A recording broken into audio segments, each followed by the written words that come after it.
So hello people, Ram Ram, this is Diksha and I welcome you all at the platform of the beginners Nook.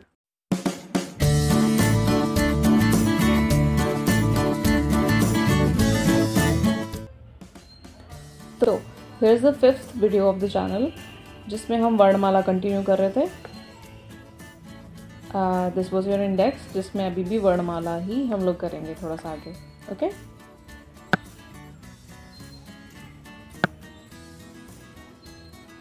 तो this is your fifth part of वर्णमाला. ठीक है, इससे पहले हमने व्यंजन वाला पार्ट, ये फोर्थ पार्ट कंप्लीट कर लिया था, इसमें व्यंजन वगैरह ये सारी चीज़ें कंप्लीट करी थी.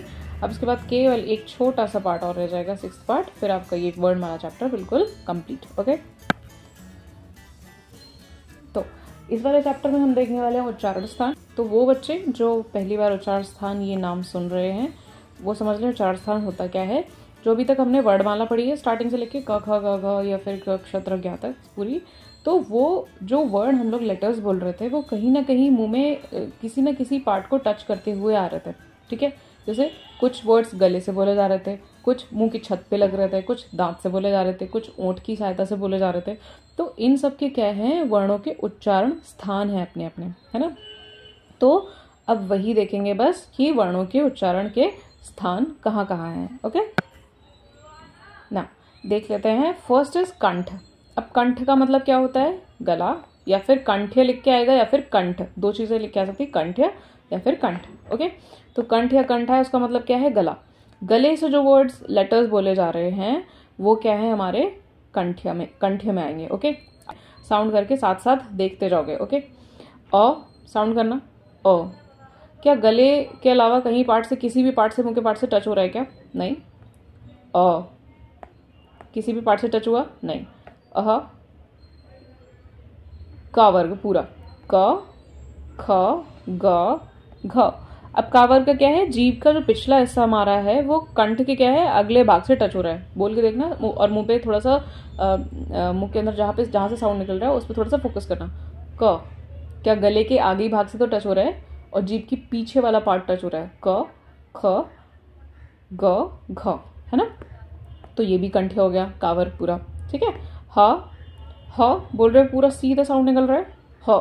तो अह क ख ग घ और हा, ये क्या हो गया, हमारे कंठ. ओके चल नेक्स्ट देख लेते हैं. Next is तालव्य. तालव्य या फिर तालु, दोनों चीजें आ जाएं, दोनों चीजें एक ही हैं. तालव्य या फिर तालु आ जाए तो एक ही चीज होती है. अब तालु क्या होता है, ये जो हमारी छत है ना मुंह की ऊपर का पार्ट है, इसको बोलते हैं तालु. ओके यहाँ बोला जाता है इसको तालु. मतलब कंठ के यहाँ तक पार्ट खत्म हो गया, इसके बाद स्टार्ट हो जाता है तालु का पार्ट. ठीक है ना, तो ये तालु हो गई. अब इनको साउंड करके देखोगे, ई. अच्छा एक चीज और कि जीभ का जरूरी नहीं है कि हमारे जीभ का आगे वाला पार्ट टच हो रहा है. अब ई बोल रहे हो, बीच का पार्ट उठ रहा है. तो अभी वर्णमाला में जब स्वर पढ़ रहे थे तो उसमें पढ़ा था जीभ का अग्र भाग, मध्य भाग, पश्च भाग. तो कोई भी भाग फिलहाल टच हो सकता है. ठीक है, मध्य भाग भी हो सकता है, अग्र भाग भी और पश्च भाग भी. केवल यहाँ पे फोकस करना है कि ये इस वाले पार्ट को कौन सी जगह, कोई जगह टच कर रही है या फिर नहीं कर रही है. ठीक है, ई टच करी, यहाँ से लेके यहाँ तक का पूरे पार्ट को ई करी टच. बड़ी ई, च छ ज झ, च छ ज झ कर रहे हैं टच. तो ये चा वर्ग हो गया पूरा इसमें. अब आ जाओ श जब बोल रहे थे तो ये यहाँ से इधर साइड से बोला जा रहा है, श और तो ये श और य श बोला जा रहा है इसे. तो ये वाले सारे लेटर्स हो गए क्या, तालव्य के या फिर तालु. ओके चल नेक्स्ट देख लेते हैं. नेक्स्ट इज मूर्धन्य. मूर्धन्य आ जाए या फिर दूसरा नाम आ जाए मूर्धा. ठीक है, एक ही बात है, मूर्धन्य या फिर मूर्धा. अब मूर्धा कौन सा पार्ट होता है, ये आगे वाला पार्ट जो होता है इसको बोलते हैं मूर्धा. अब या फिर ऐसे भी नहीं समझ में आ रहा है तो ऐसे समझ लो कि जो जैसे दांत, अपने दांत मुंह के अंदर ज़रा फोकस करना. मुंह के अंदर फोकस कर रहे हो तो दांत के ऊपर का पार्ट जहाँ से शुरू हो रहा है, जैसे स्किन शुरू हो रही है तो ऊपर ये रफ सा पार्ट दिख रहा है, मतलब टच में आ रहा है, ऊबड़ खाबड़ सा लग रहा है, अजीब सा ही. तो ये जो होती है यही हमारी मूर्धा है. और इसके ऊपर जब चिकना सा पार्ट स्टार्ट हो जाता है ऊपर से, मतलब बिल्कुल प्लेन, जहाँ बिल्कुल प्लेन पार्ट स्टार्ट हो जाता है वो हमारी हो जाएगी तालु। तालु थी ये वाली, एक बार टच करके देखो, यहाँ से इधर से ऊपर बढ़े, यहाँ पे टच कर रहे हो, यहाँ पे थोड़ा सा रफ पार्ट है, इसके बाद ये हो गई हमारी मूर्धा, और मूर्धा के बाद ये पार्ट हमारा हो गया क्या, तालु। ठीक है ना। अब मूर्धा के लिए ये साउंड करके देख लेते हैं। री साउंड करना, इसी पार्ट से आ रही है री। ट यहीं से आ रहा है, ठ ड ढ इसी पार्ट से आ रही है, थोड़ा बहुत आगे पीछे हो सकता है लेकिन पार्ट वही है ना, रफ रफ जो पार्ट है। तो ट ठ ड ढ, तो ये टावर्ग जो है वो पूरा क्या है, मूर्धन्य से ही साउंड करता है, उच्चारित यहीं से किया जाता है। अब इसको भी देख लो, शा, ये वाला शा जो होता है वो यहीं से साउंड करा जाता है। ठीक है, शा और र, ठीक है, श र भी करो, यहीं से आ रहा है। तो ये लेटर्स हमारे हो गए जो हमारे कहाँ से साउंड होते हैं, उच्चारित होते हैं मूर्धन्य या फिर मूर्धा से। ओके ना, नेक्स्ट इज दंत। दंत में समझाने की जरूरत नहीं है, दंत तो हमें पता ही है। दंत्य या फिर दांत कुछ भी आ जाए तो यही है। ठीक है, दांत या फिर दंत्य। तो त थ द ध न यहीं से बोले जा रहे हैं, न, त थ द ध न। ठीक है, अब नेक्स्ट स और ल। स बोलना, स जो छोटे बच्चे होते हैं तो उनके जिसके दांत नहीं होते तो सा बोलते हैं, तो उनकी हवा निकल जाती है उसे सबसे अच्छा। तो ये इससे प्रूव होता है कि ये जो है सा हमारा दांत से ही बोला जाता है। ठीक है, तो ल भी यहीं से बोला जा रहा है। तो ये लेटर्स हमारे हो गए जो कहाँ से, दांत से बोले जाते हैं। कौन कौन से, त थ द ध स और ला। ओके, नेक्स्ट देख लो, ओष्ठ्य। ओष्ठ्य मतलब ओठ, होंठ आ जाए या फिर ओष्ठ्य आ जाए, एक ही बात है। अब होंठ ये इजी, सबसे इजी होते हैं समझने कि यहाँ पे हमारे ओंठ ज़रूरी पड़ते हैं। जब बोलोगे, जब ओंठ बंद हो रहे हैं खुल रहे हैं तो ओंठों की वहाँ पे ज़रूरत पड़ रही है। जैसे ऊ, ये तो हमने पढ़े थे उस वाले में, ओष्ठ आधार पे जब कर पढ़े थे। तो ये दोनों, अब इनको बोल के देना, प फ ब भ म, ये सबसे ईजी है ना। प फ ब भ म एकदम से याद आ जा रहे हैं ओंठ से, क्योंकि जैसे साउंड कर रहे हो तो सीधे समझ में आ रहा है किससे बोले जा रहे हैं, ओंठों से। अब ये हमने 5 जगह पढ़ ली जो मुंह से हमारे साउंड होती है। कहाँ, कंठ। कंठ यहाँ से लाकर यहाँ तक कंठ होगा। अब कंठ के बाद यहाँ से यहाँ तक होगी तालु। तालु के आगे मूर्धा, मूर्धा के आगे दांत, और दांत के आगे होंठ। ठीक है, अब इनको याद करने में थोड़ी सी दिक्कत होगी। अभी हमने पढ़ तो लिया, ये तो कुछ लेटर्स हमारे बचे भी हैं। एक बार इनको अच्छे से वेल अरेंज करके देख लेते हैं जिनको नहीं याद हो रही हैं चीज़ें। ठीक है, चल देख लेते हैं स्वर उच्चारण स्थान को। अब मैंने पहले स्वरों को कैटेगराइज करा है यहाँ पे कि याद कैसे करना है, और यहाँ तक आई होप जो आपने अभी तक, मैं एक्सपेक्ट कर रही हूँ आप लोगों से कि आपने ये वर्णमाला वगैरह याद कर ली होगी, है ना। तो अब देख लेते हैं इनको याद कैसे करना है। मैंने 2 में कैटेगरी में इधर उधर लिख दिया है कि जो स्वर थे नॉर्मल, मतलब लाइन बाय लाइन, आ ई ऊ ए री, और संयुक्त स्वर को मैंने अलग लिख दिया है। ओके, याद कैसे करना है, कंठ तालु ओष्ठ मूर्धा, इनको लाइन से याद कर लो। कंठ तालु ओष्ठ मूर्धा, कंठ तालु ओष्ठ मूर्धा, कंठ तालु ओष्ठ मूर्धा, है ना। अ जो आ रहा है वो कंठ से आ रहा है। ठीक है, ई तालु, उ ओष्ठ, री मूर्धा, ये लाइन बाय लाइन हमारे लिखे हैं री तक। वैसे ही लाइन से ये इसीलिए याद करना है, कंठ तालु ओष्ठ मूर्धा, कंठ तालु ओष्ठ मूर्धा। 4-5 बार थोड़ा सा माइंड में रिपीट करना है, ये चीज़ें बैठ जाएंगी दिमाग में, ये चारों लाइन बाय लाइन बैठ जाएंगे। ठीक है ना, कंठ तालु ओष्ठ मूर्धा। तो कंठ से कौन सा हो गया, अ, तालु ई उ, ओष्ठ से उ, और मूर्धा से री। ठीक है, एक बार चेक कर ले आपको याद भी है या नहीं याद है। लेट्स सी, कंठ के लिए कौन से थे यहाँ पे, अ, कंठ तालु था, तालु के बाद ई, ओष्ठ उ, मूर्धा री। तो कंठ तालु ओष्ठ मूर्धा, अ ई उ और री, है ना। गुड, चल एक बार संयुक्त स्वर और देख लेते हैं। तो ये मिलके बन रहे थे ना, संयोजन से बन रहे थे। तो ए आई ओ औ ये थे। तो ये बन किससे रहे थे, ए बन रहा था अ और ई से, आई बन रहा था अ और बड़ी ई से, ओ बन रहा था अ और छोटे ऊ से, और औ बन रहा था अ और ऊ से, है ना। ये बन रहे थे।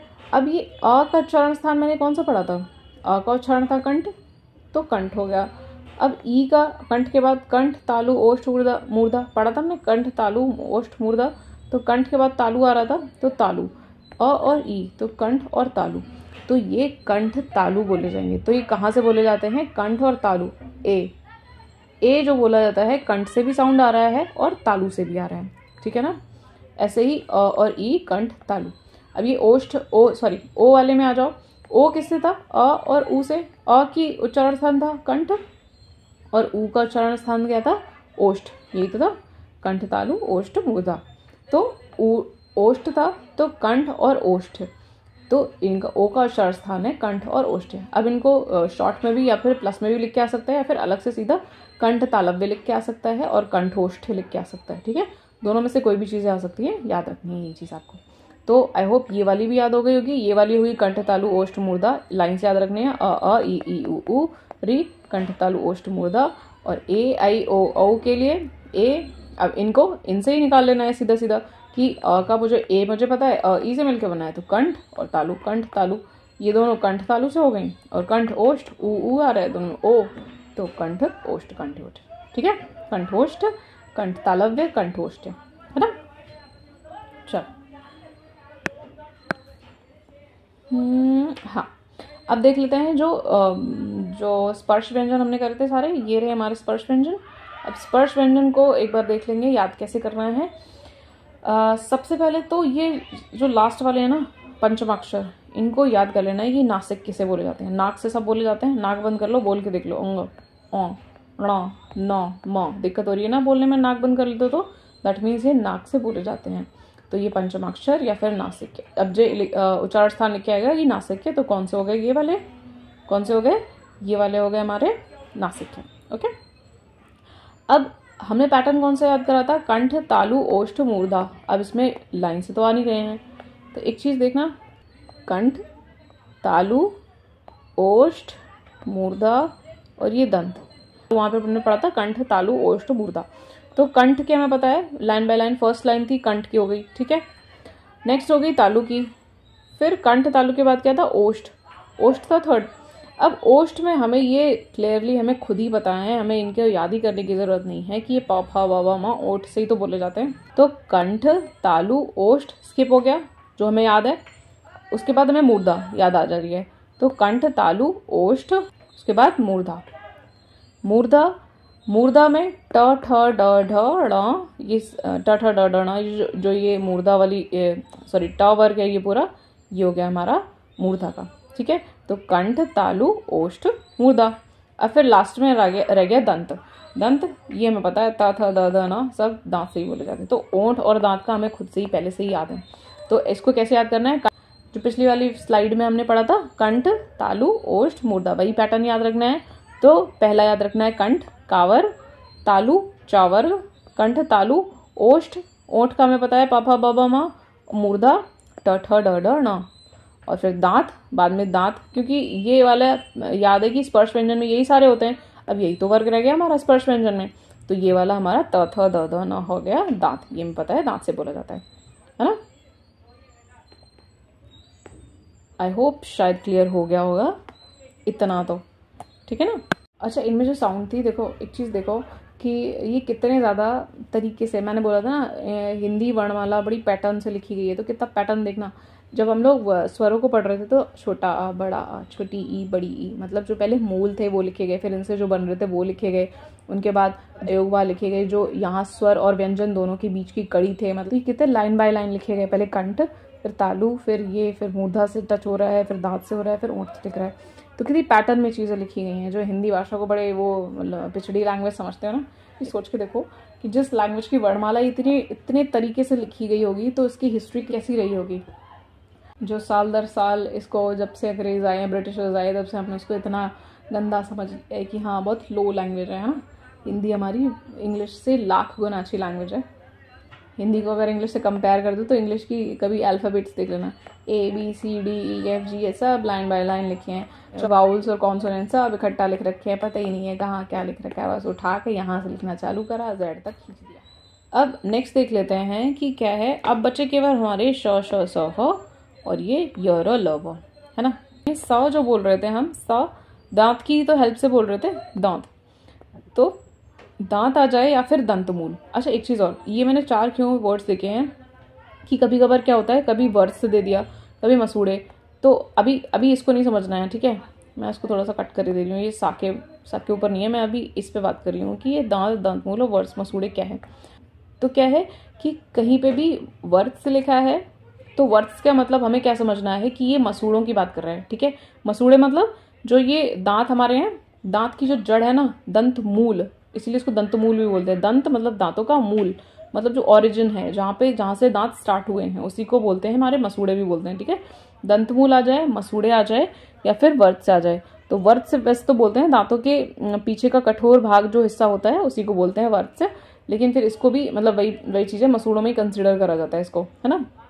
तो दंतमूल वर्ड से या फिर मसूड़े आ जाए तो सीधी सी बात है, ये किसकी बात कर रहा है, दंतमूल की हमारी, ठीक है। इन तीनों में से कोई भी टर्म आ जाए तो हमारी किसकी बात हो रही है, दंतमूल, हमें समझ लेना है, ठीक है। तो अब हम यहाँ समझ रहे थे सा को, तो स जब बोल रहे थे हमने अभी याद करा था कि दांत से बोला जाता है, तो इन दोनों में से इसमें से कोई टर्म आ सकती है, हो सकता है ये दोनों ना आए, ठीक है। बट क्या है कि इनमें अब इनका कोई मतलब नहीं है, इनमें इनको मैं छोड़ रही हूँ, ठीक है। अब इनमें क्या याद रखना है कि इनमें से स जो है, स दांत या दंतमूल, इन दोनों में से कोई भी दे सकता है। वैसे मोस्टली क्या है, दांत ही देता है, दांत, दंत या फिर दांत दे सकता है। अगर दंतमूल भी दिया है, देखो ऑप्शंस क्या है, 4 दिए होते हैं, वो तो चारों ऑप्शंस में अपने हिसाब से करना है। हो सकता है तालु दी हो, मूर्धा दी हो, स्वर यंत्र दे दिया और दंतमूल दे दिया, दंतमूल दे दिया तो वहां दंतमूल ठीक होगा, ठीक है ना। और अगर दांत दे दिया है तो फिर दांत ठीक होगा, दांत तो है ही है हमारा। अगर दंतमूल भी दे दिया तो सा के लिए वहां दंतमूल भी लगा दोगे, ठीक है ना। वैसे ही सेम यहाँ पे ला के लिए, इसको मैं भी आ रही हूँ, ठीक है। तो स दांत था, दंतमूल भी हो सकता है उसका। अब स नॉर्मल हम लोग प्रोनाउंस कर रहे हैं, दांत से निकल रहा है ना, ठीक है। अब जो स के बाद कंठ तालु पढ़ रहे थे हम, कंठ तालु ओष्ठ मूर्धा, तालु श, जो ये श सीटी सी बचती है ना, ये तालु से ही तो ऊपर बोली जा रही है, बोल के देखो, श श श बोलते हो तो तालु मतलब आगे का पार्ट भले नहीं लग रहा है, जीभ का बीच का आगे का थोड़ा सा पार्ट लग रहा है, श है ना, श, तो ये तालु हो गई, श तालु। और ये श मूर्धा, श मूर्धा, ये जीभ थोड़ा सा पलट के ये मूर्धा साइड को लगती है, श श, ये रफ पार्ट में लग रही है श, इसको ऐसे प्रोनाउंस करते हैं। तो स श श, ठीक है। स हो गया दंत, ये हो गया तालु और ये हो गया मूर्धा। इस वाले श में सीटी बजती है, ये वाला नॉर्मल हमारा सा है, ये वाला श जब थोड़ी सी जीभ फोल्ड होगी आगे साइड को, रफ साइड को लग रही है, श, ठीक है। तो ये और वैसे भी नहीं याद हो रहा है तो हमने पैटर्न याद करा था, कंठ तालु ओष्ठ मूर्धा। तो कंठ तो इसमें ऊपर है ही नहीं, कंठ तालु, तालु ओष्ठ का इसमें कोई मतलब नहीं हमें याद है, और मूर्धा फिर तालु मूर्धा आ रहे हैं दोनों साथ साथ में, ठीक है। ऐसे याद करो, नहीं याद हो रहा है तो। अब हा देखो, हा को हमें बताइए कि कंठ से बोला जाता है, और जो हमने जब व्यंजन में इसको पढ़ रहे तो हमने स्वर यंत्र चीज सुनी थी, वोकल कॉर्ड, तो ये क्या है, या फिर कंठ आ जाए, गला आ जाए, या फिर स्वर यंत्र भी आ सकता है। ऐसा नहीं है स्वर यंत्र आ गया तो हमें पता ही नहीं है कि हाँ अब क्या करें, ये पैनिक नहीं होना है, ठीक है। तो इसीलिए मैंने सारे पॉसिबल नेम्स लिख दिए इनकी भी, तो स्वर यंत्र आ जाए या फिर कंठ आ जाए, दोनों एक ही चीज है, ओके ना। तो स्वर यंत्र कंठ कौन है, ये हा। तो श हो गया तालु, श मूर्धा रफ जगह से, स दंत से, ह कंठ से और स्वर यंत्र से, ये हो गए क्लियर। अब य र ल व केवल यही बचे हैं, चाहो तो इनको शांति से बैठ के याद कर लेना, नहीं तो वो भी मैं करा दे रही हूँ। व, अच्छा वो देखना, व के लिए क्या है कि दांत यूज हो रहा है और ओंठ यूज हो रहा है, नीचे वाला ओंठ यूज हो रहा है व, और ऊपर वाला दांत। अब क्या ऊपर नीचे अलग अलग कर सकते हो, एक बार बोल के देखना, ऊपर का ओंठ, नीचे का दांत उल्टा करके बोल लो, एक बार बोल के देखो क्या बोल पा रहे हो सही से, कितना बुरा मुंह बन रहा है ना। वाह, तो वाह के लिए क्या है कि ओंठ नीचे वाला यूज हो रहा है और दांत ऊपर वाला यूज हो रहा है, तो ये दांत ओंठ दोनों की हेल्प से बोले जाते हैं, तो वो क्या हो गया, दंतोष्ठ हो गया, ठीक है। और ऐसे ही तालु मूर्धा ये थे, और यहाँ पे भी तालु मूर्धा दंत, तीनों लाइन सही हैं, तालु मूर्धा दंत, य र ल, श स ह, तालु मूर्धा दंत, य र ल व, श स ह, य र ल व, तालु मूर्धा दंत। ला दांत से बोला जा रहा था, रा बोल रहे थे, ये रफ पार्ट में लग रहा है आगे जाके, और तालु या ऊपर वाला पार्ट लग रहा है।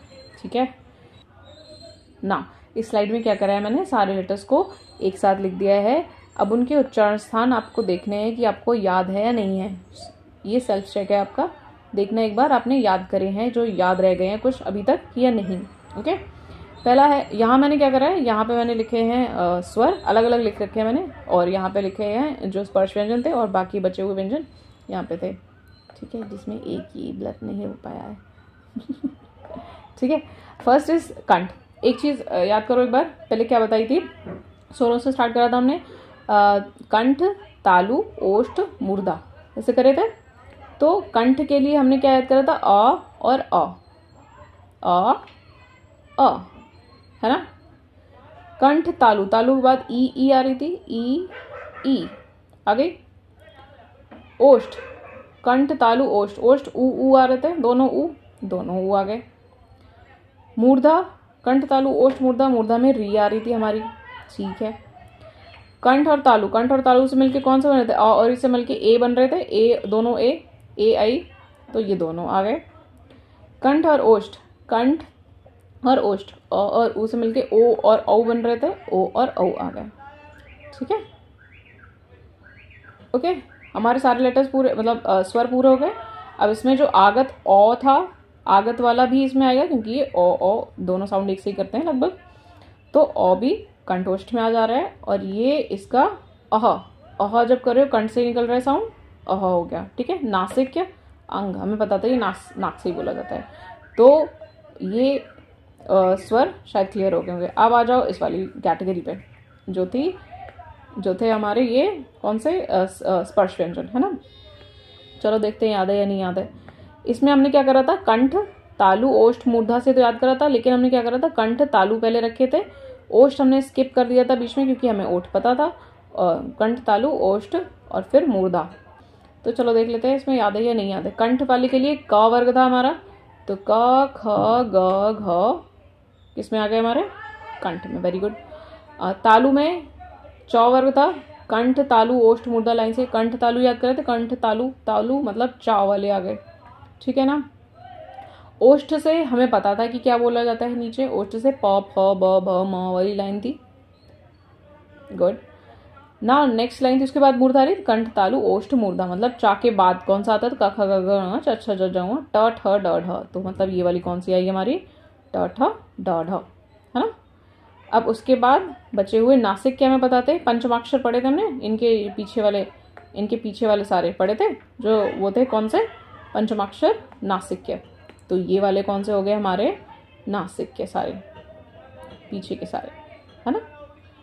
अब दंतमूल या दांत से कौन से बोले जा रहे थे, इन वाले में से मतलब स्पर्श व्यंजन में से, तो त थ द ध न, यही तो बोले जा रहे थे। तो त थ द ध ये आ गए इसमें, है ना। तो ये वाले भी हमें याद हो गए, ये वाले भी याद हो गए। अब इनमें थोड़ा सा कभी कभार दिक्कत हो जाती है, तो एक बार नहीं भी याद हो तो सही से इसको याद कर लेना है। फिर भी एक बार देख लो, कंठ से हमारा कौन सा बोला जा रहा था, कंठ से हमारा बोला जा रहा था ह, एक बोला जा रहा था ह हो गया। ठीक है, अब आ जाओ, अब हम आ जाते हैं ल से, चलो दंत वाले पे आ जाते हैं, कि दंत वाले पे आ जाते हैं कि दंत वाले पे कौन सा बोला जा रहा था, तो दांत से बोला जा रहा था हमारा ल और सा और लाई तो निकल रहा था। इसको कुछ नहीं याद हो तो साल से याद कर लो, साल लास्ट कुछ भी याद कर लो, कोई हमें अवार्ड नहीं देने वाला है कि हाँ अच्छे से याद करने हैं बुरे से याद करें, बस हमें याद होना चाहिए, हमें तो एग्जाम क्रैक करने हैं। चलो अब हमारे ये 3 बच रखे हैं। अब तालु में क्या था, ऊपर वाले कौन से थे जो हम पढ़ रहे थे, तालु और मूर्धा आ रहे थे, तालु मूर्धा ऐसे करके आ रहे थे, य र ल व, जिसमें उसमें तालु और मूर्धा थी पहले। तो तालु था हमारा या, तो एक इसमें या हम कर रहे हैं, और एक तालु ऊपर वाले में भी य र ल व और श सबसे पहले श था सीटी वाला, ऐसा वाला जो ऐसे करके बनता है, तो वो वाला था हमारा। देखते हैं वो है या नहीं है। यस, इसको यश करके याद कर लेना है, यश नाम से यश। ठीक है, अब बचा खुचा हमारा कौन सा था बेचारा, कि एक ये था तालु मूर्धा में नेक्स्ट कौन सा आ रहा था, एक तो ये वाला श आ रहा था हमारा, और दूसरा या र आ रहा था। कौन सा है इसमें, र और श, वही वाला आ गया। और ये दंतोष्ठ में वो मेरे दांत वो नीचे वाले वाले थे, एक नीचे वाला दांत, सॉरी ऊपर वाला दांत और नीचे का वो। अब शायद अच्छे से याद हो गया होगा, ठीक है ना। तो ये रहे स्वर और ये रहे व्यंजन। व्यंजन में से भी आगे वाले ये स्पर्श व्यंजन और बचे वाले ये सारे, है ना। चलो टू बी कंटिन्यूड अभी भी। अब मिलते हैं नेक्स्ट वीडियो में। टिल देन कीप लर्निंग और please do subscribe to our channel and support us, show your support and love. मिलते हैं नेक्स्ट वीडियो में। Okay bye.